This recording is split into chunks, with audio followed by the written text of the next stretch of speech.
everyone! Happy Monday! Today I decided to do something a little different. I haven't been doing too much art lately, mainly because I want to focus on getting my writing to a point where the illustrations I do for it will make sense and match the content of the book. Because I don't want to flood Patreon with a post of text, I thought it would be better to make a quick video showing what I've worked on this past week and what my goals are for the coming week. I use a writing program called Scrivener, which is amazing, and I highly recommend it for organizing writing projects and keeping all of your research, brainstorming, character development, and manuscript together.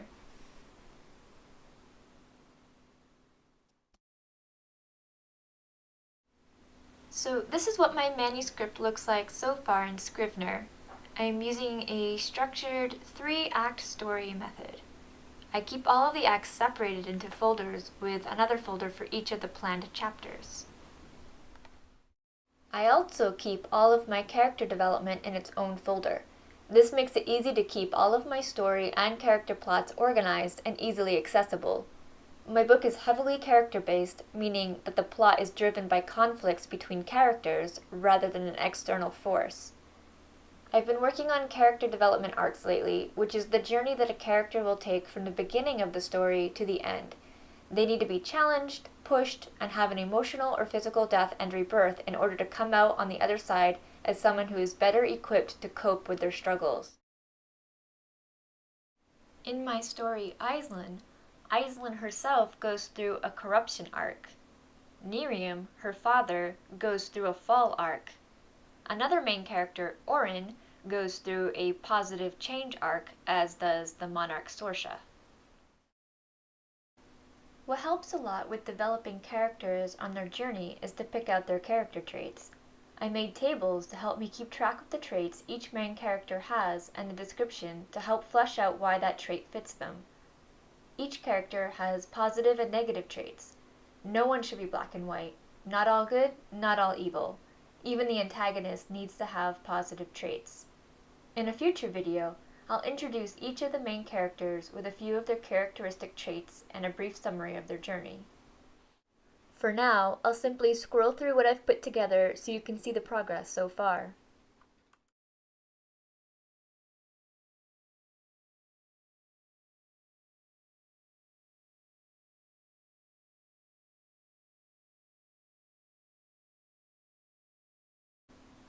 I also keep my world-building notes in Scrivener.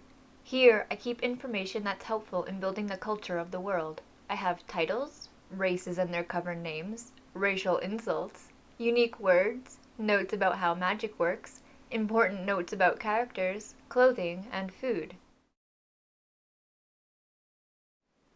My goal for this week is to answer a large and in-depth character journey questionnaire. This will help me nail down exactly who the character is, what they want versus what they need in the story, and how they reach or fail to reach their personal goals. I have both a positive change arc and a negative change arc, depending on which journey the character takes. I've nearly completed the questions for both Aislinn and Nerium, and just started with Orin over the weekend. Once I've filled out the entire questionnaire, I'll summarize each topic, such as the lie they believe in, the character's ghost, first act, midpoint, etc. I'll then take those summaries and incorporate them into the overarching story plot into a complete rough outline. When I have the rough outline completed in a short paragraph form, the next step will be to break that apart into smaller scenes and ordering those scenes into a sequence of events that build on each other. Thanks so much for watching. I hope that explained where I'm at with the character development. In the near future, and possibly next week, I'll start introducing the characters with a few of their major traits, a description of them, and a brief synopsis of their development throughout the story.